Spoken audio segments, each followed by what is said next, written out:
pop-up lunchtime webinar here in the United States. We're going to interview Dr. Jason Smithson. He is going to be joining us here in Philadelphia. We'll talk about that in September. But welcome, Jason, to Dental Nachos. What time is it over there for you guys? It is 6:35 p.m. So oh, nice. It's dinner time for Americans, but not in Europe. It's a little early. Yes, I know that one. For the US. Yes, yeah. My grandmother would eat dinner 4 p.m. for 80-year-olds. It's well, we're excited to have you visit us in Philadelphia for the Dental Amigos. Want to talk and share your story with our group. So tell us a little bit about what you do in the dentisting world and a little of your story. So the viewers, I know you're known to many people, but some of our Nacho crew does not know you yet. So tell us a little about yourself. So I'm pretty much, well, originally was a general dental practitioner, and I've worked in quite a number of scenarios, actually. Originally in academic practice, so I've worked in hospital academia, oddly enough in oral surgery.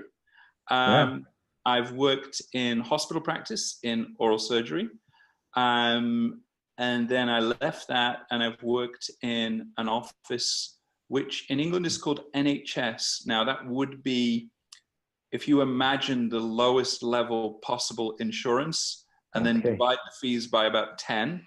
Oh, wow. Somewhere like about that, with, I don't know, a patient base of maybe 5,000 per dentist, through 20, 30 patients a day. So I've done that. And then I have a mixed office, which was mixed NHS and private fee per item and private insurance. And then I had an office, it's kind of just gone along, and I kind of had an office that was just purely fee per item, where I did everything pretty much, including implants, nice. perio surgery, endo, blah, blah, blah. So I did the whole lot. And now I'm just in an office 2-3 days a week where I just do bonding and adhesive dentistry and ceramics, and that's it. So awesome. Although I've kind of done most things, now I'm not a specialist as such, but I have a specialized practice, let's say that. Yeah. Focus on that. We're talking about, I liked how you said fee per item. I'm going to start saying, because we over here say fee for service is too confusing. I mean, fee for item is how we pay for everything except dentistry for some reason. You don't go to the Whole Foods or a store and say, does my insurance cover this purchase? And what I use here, and I teach my residents who are coming later about the US version of dentistry, is that, insurance for us works a lot like a coupon. Sometimes it's a terrible coupon. Patients here, Groupon, right, exactly. Patients here in the United States, and I understand their challenges, it's just that they're under the impression it works like medical insurance, no matter what you say. And it's the exact opposite, where there was actually a great meme by this Instagram dentist. I saw you join Instagram. You got to follow SF Dental Nerd. Brian, he's amazing. And he made a funny meme. That out later. 1970, 2018, the insurance maxims here are the same. And that's why this couponing of the world is, dental world is a challenge. And what you do with high-level bonding, we'll get into. But I made a little PowerPoint here for us, cue cards to review, to share your story. So we're going to bring that up here and also share some of your awesome cases. Just so Dental Nachos knows, none of these are my cases. Don't be confused that maybe I did something work. Okay. So you keep going through there. If you have any webinar questions, you can reach out to Farah. So Dr. Jason, so we have I like that. So tell me what I'm very interested in. What is the nacho story in England like? Do you have nachos like we do? Is it not popular? We have nachos, but we call them nachos, and I eat nachos. My kids like them. I like the plain ones with guacamole, and that's it. I'm not really chili ones, but my kids eat them. Yeah. You're a purist. It doesn't fit with your bonding, because when you were sharing these great pictures, I saw all these words, half of them I didn't understand. You put all these different things into the bonding. So those are like extra nacho toppings. So you're a purist of nachos.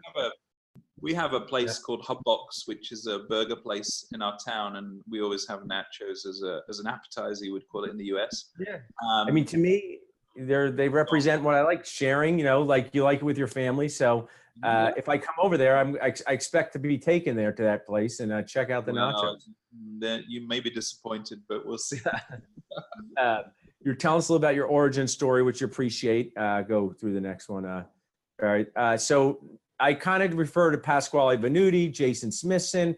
We plan to have Lincoln Harris in 2020 as my top chef dentist friends. So you brought us to today with your bonding focus. Tell us just day in the life of you now with this specialized focus on bonding. What, today or a day in the office? Yeah, no, not you're right. You look like you're relaxed there. It looks nice. So a day in the office. I didn't know I was being filmed, so this is because I've been in the garden cutting down trees. I do normally dress like this because I live in the country. But anyway, yeah, I get up about 6:30. I have two kids, one age 11, one age 13. I have breakfast with my kids. My wife will typically take my kids to school, but not always. I leave the house at about 7:30, something like that. Drive to work. It is literally 10 minutes. Then I get to work usually a little bit early, 7:45. Drink espresso. Yeah, that's important. I agree. I love coffee. We have a breakfast meeting every morning, which I think is quite unusual. We have in our office a little bit of an unusual office. We have three clinicians, me, one guy who does ortho, one guy who does implants. We also have who I categorize as a clinician, but he's a clinical dental technician. So he makes dentures, fixed and removable. So we have our breakfast meeting and we typically have coffee and croissants usually or whatever. Nice. And just basically go through everybody's cases because we're an interdisciplinary practice. So to be honest, quite a lot of the time that it may be my case, but it may be he's seeing, or he or she, the patient is seeing one of the other dentists, maybe having ortho or implant, something like that. We discuss some strategies for that. And then, sorry, that's my boy coming into the room. That's okay. And then I begin work at 9. I'm very fortunate in so much as we work in, frankly, a beautiful office. It's a single-story office, purpose-built, and each op has glass fronting 180 degrees, and we have a view. Cool. Yeah, we have a view. It's called Revitalized Dental Center, if you want to Google that. I like that name, Revitalize. It's a positive term. Right? That's nice. I like positive. So that the view goes down the valley, wooded valley, and fields, and then down onto the water. So everybody's got a really nice view. I work nonstop until maybe 12:30, something like that. And then 12:30, I tend to do paperwork, referrals to other dentists, my own referrals, replies, and letters for patients, consents, etc., blah, blah, blah. Begin again at 2. We're European, so we have a long lunch. Yeah, I like that. It's very important. And then I work 2 till 5. Then 5 to 5:30, I do more paperwork. And then I go home, drive home. It's a little bit further. Well, it's not further, but it takes longer to drive home because it's like the rush hour. There may be an extra tractor because we work in the country. Maybe 20 minutes. And we lose you a little bit, Jason. No problem. We'll probably get you back. Perfect. Play with my kids.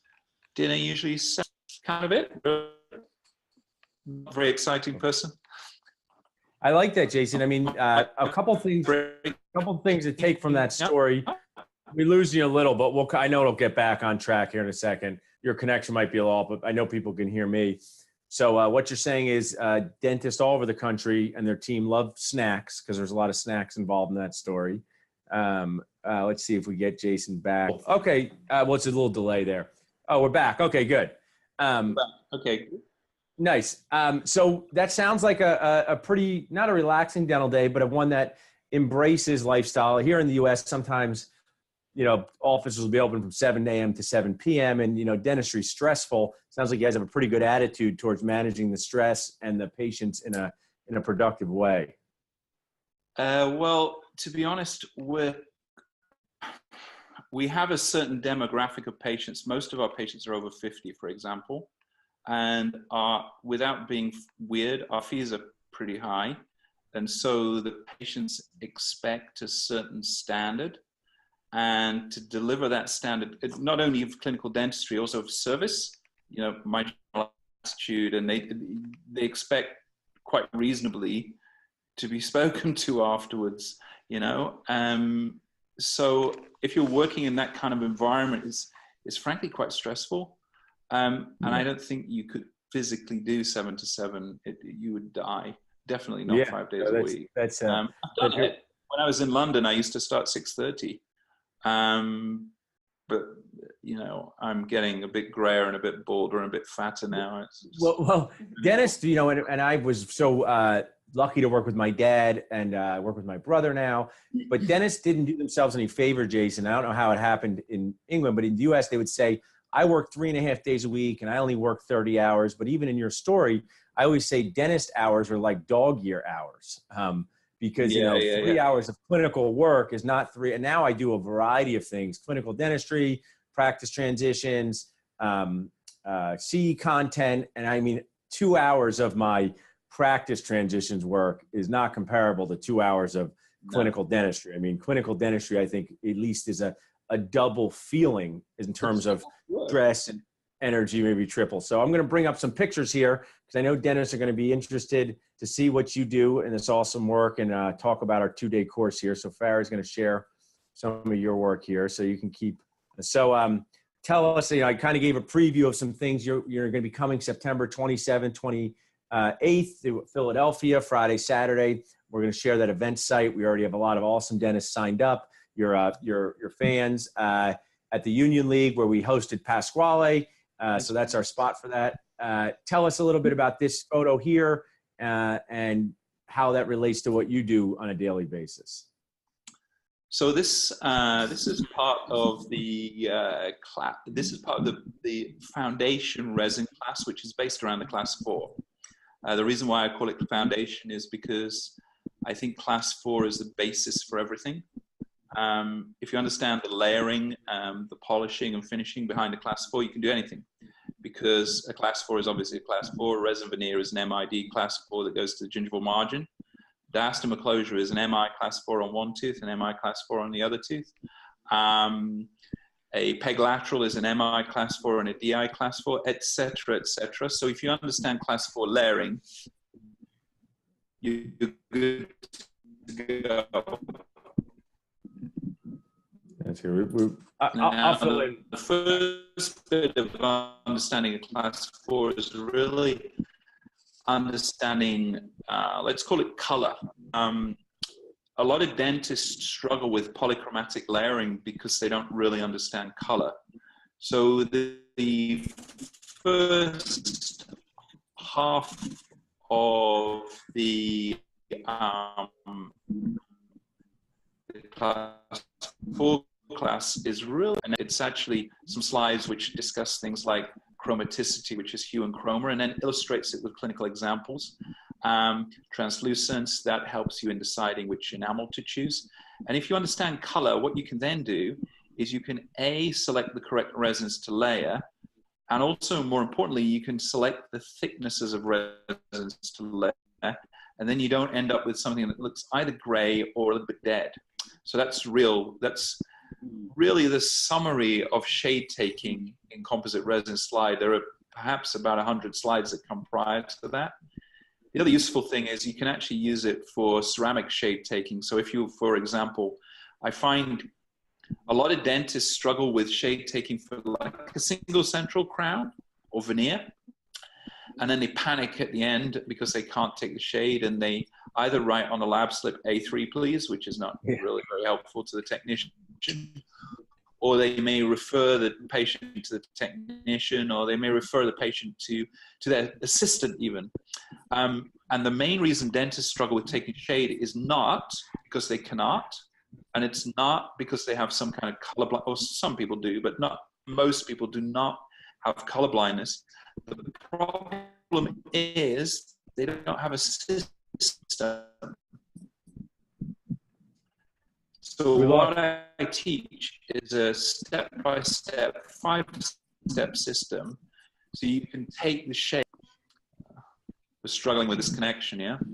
That's okay. We still hear you. This is, don't worry, Jason. I know my people, the dentists, and they like free stuff. So this is all free. So they can't complain about it. They may complain, but I won't tolerate their complaints. So don't worry. You're giving a lot of good content there. And I wanted to just use this opportunity to share why we bring in Top Chef dentists. So I have two types of events each year.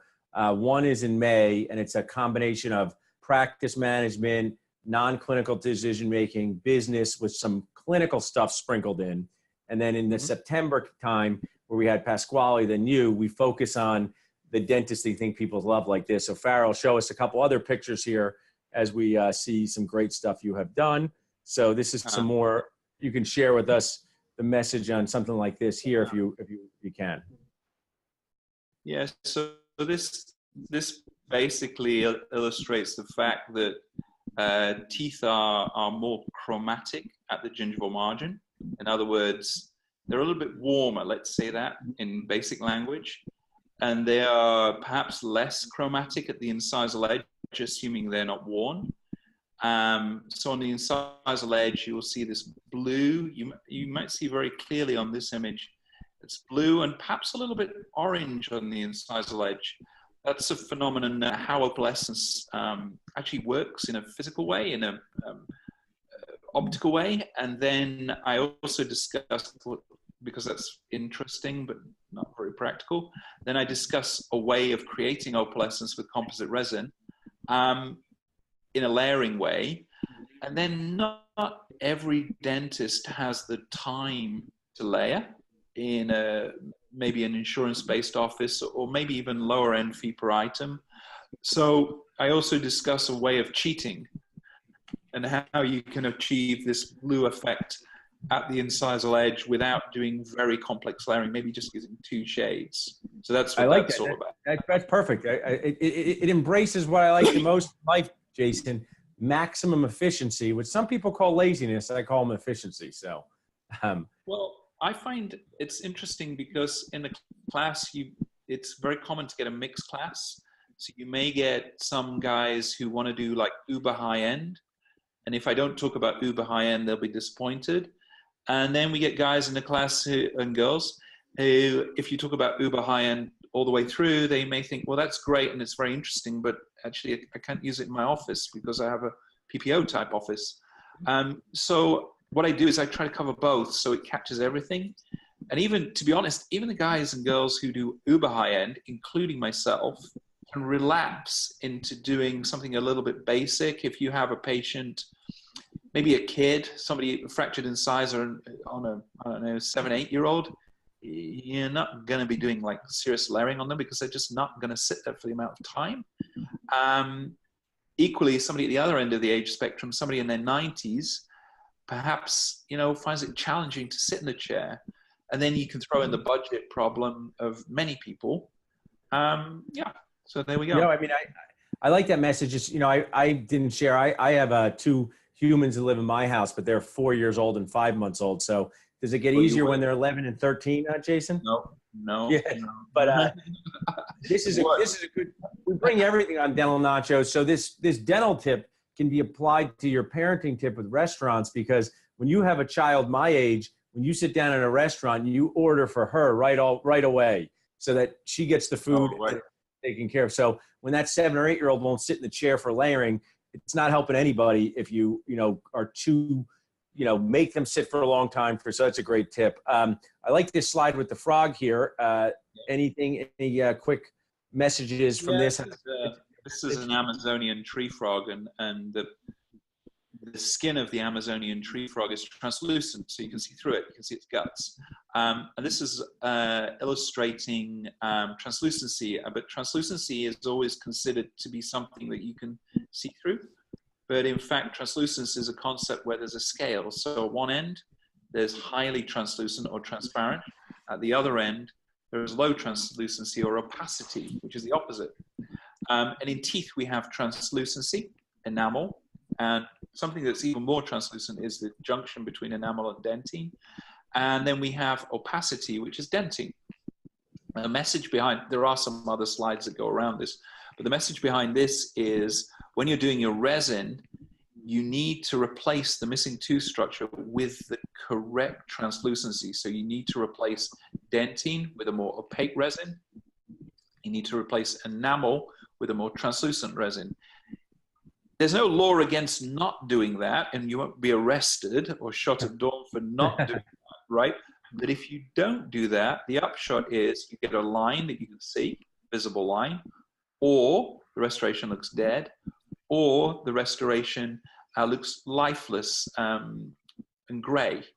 So yeah, that's kind of the message there. I appreciate that. Our audience is going to love this. And you know what you said a couple slides, you can go on the next slide, about our group will have dentists. I like to bring young dentists, medium-aged dentists like us, Jason, and then some seasoned dentists into the mix. So, you know, sometimes we have our younger dentists working in high-end fee-for-service practices. Sometimes we have our seasoned dentists working in PPO practices. But this concept is just universal to general dentists. I find it's win-win, because if a guy or girl comes and they're experienced and they want to learn high-end, they will learn high-end, and they have the ability to do efficient basics. So they can step down a gear, which is kind of nice. And people who are usually younger, but not always, who want to learn how to do perhaps the basics, can actually see how more advanced stuff is done. So it's kind of aspirational as well, and you can see what's possible. Yeah, so, our concept is the circle of dental life, and to kind of bring all these dentists. I don't know how it is where you guys are, but in the US, it's harder and harder to bring dentists together face to face. And this is from me who's a very, you know, big Facebook dentist, but I started with, you know, running local study clubs. And I just love when dentists are in the same environment, talking, they meet each other for jobs. They do dentist's favorite thing, Jason, complain about stuff together, you know, that shared experience. So I appreciate that. We'll go through a couple things more here, and we just chosen I chose the ones that look the coolest to me. I like this blue layering here. Tell us about that. This is discussing the interface between the dentine and the enamel, which is very, very highly translucent, almost like window glass. The enamel is translucent, but less so. And the DEC is highly transparent. So this is what gives you, this isn't compulsory. This is for the uber high end. If you put this layer in, this is kind of what gives you that sparkle, particularly when you look from the side like this. Oh, nice. A resin can look good from on, and then when you look from the side, you can kind of see it. Whereas if you reproduce this layer, you can get that kind of real life and lift. Awesome. Farrell, go on to the next one here. Let's see. We're going to keep going there. Sorry, I lost everything. You can keep going. We talk more about shade. Keep going there. We'll get towards it. Go back one. Jason, you can still hear us, right? I can. Okay, cool. So kind of, you know, wrap up a little bit of our taste of, the Top Chef, Jason work. And I did want to point something out. Do you ever watch those Top Chef shows where they have to compete against each other? Well, you should. Do you have Netflix? Yeah. Yes. So you watch Top Chefs France on Netflix. It's not a competition. I think it's a competition in the US today. I think you quite like it. There's a place, funnily enough, there's a place in Chicago called Alinea. I don't know if you know it. Yeah, I'm familiar with it. I think it's the best restaurant in the US after the French Laundry. But he was on, and the reason in Alinea, there's a lot of stuff about smell and appearance of food. And it works out that the chef had an operation. So they took away half his tongue. The interesting thing about that was based on that disability, he kind of changed his food. So anyway. Oh, I know this. Thanks for sharing this. I'm glad you mentioned it. So have you listened to this owner of that restaurant was interviewed on the Tim Ferriss podcast. It's fascinating. And actually one of my team members here has a sibling who works there. So I've learned about it. And one of the things that I say is that when you see the chefs on the TV shows competing who are top level, but they don't give them the right ingredients or they don't give them enough time, sometimes they produce stuff that's, awful. And it's just my message. The dentist is, it's not easy to do. One show I can recommend if you want to sit down with some nachos and wine tonight with your wife, Jason, and my associate, Evan Eisler, helped me with this. Have you seen 7 Days Out or 7 Days Away on Netflix? No. So they have 11 Madison Park is like a top restaurant in New York, and they closed it. They got best restaurant in the world, and they decided to renovate it. And the chef and the front of the house are the owners, and it's fascinating. A lot like the things we talked about, and making the best decision in the moment, which I talk about with my team. So we're thrilled. You can go on Farrah. This is our thrilled to have you in Philly. Now tell us, is this your first time in Philly when you're coming? It is, yeah. So I don't know so much about Philly apart from The Wire. That's Baltimore. Yeah, that's a. Sorry, that's Baltimore. Yeah, so so I don't know anything about Philly. I thought it was Baltimore. Well, now we can turn the webinar over to the expert. All that binds. I'm the expert on Philadelphia. So Philly sandwiches from Philly, yeah. We have Dr. Matt Coast is hosting with us, and Matt. He's an awesome guy. And are you bringing your family over when you come? I don't know. Probably not, but maybe. We'll see. I tell you, I know I'm a Philly. It's the birthplace of America. Your kids are the perfect age. I really believe, you're coming, that if you bring them, we'll be happy to tour guide you around. I think they'll like it. There's so much great history, great restaurants, walkable, safe. So we're going to have you 27th, 28th. And I didn't announce this yet, Jason, but on the Sunday, we're actually going to have a hands-on component. I thank you for offering that to the group. So we're going to have a special hands-on component for 20 to 25 dentists. Farrah at dentalnachos.com. You can reach out to her. Go onto our website, dentalnachos.com. We already have a substantial amount of tickets sold for the event, but space for young dentists, medium-aged dentists. Super excited to have you. Any last questions or thoughts on Philadelphia, bonding, anything, Jason, on your end? No. Okay, good. Well, when you come, we won't eat nachos for every meal. You're going to have to get a cheesesteak, Italian food. One thing I say is, what is the signature food that you eat all the time? Like you would think Americans eat a hamburger, hot dog, signature cuisine for you. So in England, it's fish and chips, basically, fried fish and chips. In my area, it's famous for, I live in an area called Cornwall, which is a little bit like the Cape in the US. It's known for what's called a Cornish pasty, which is Pastie. And it sounds disgusting, but it's pastry. And it's like a pie, but it's kind of a crescent shape. And that sounds like my Dental Nachos team sound. I already are talking their language. A pastry, they like that, or my wife. But I will tell you this: steak meat and turnips and carrots, and it's quite spicy and it's good. And it was designed for the miners to take down the mine because our area is known for tin mining. I like that. We have all kinds. Philadelphia. I'm going to brag about our restaurant scene. I think we'll bring you to try fish and chips at Dandelion. And maybe we'll resignedly say these are just as good as any I have because we are good at that. We'll have to see. It's a challenge, But I'm not going to challenge you to bonding, but I'll challenge you to a fish and chip eat off. So that's my real strength. Challenge. All right, Jason. Well, thanks so much for being with us. I really appreciate it. Can't wait to meet you in person. Go on dentalnachos.com, register for Jason's event. It's going to be fun. Best part of dentistry, Top Chef Dentistry, meeting people. Dentists being normal, all the stuff we stand for at Dental Nachos. So we'll see you guys later. Enjoy the rest of your evening. Thank you. My pleasure.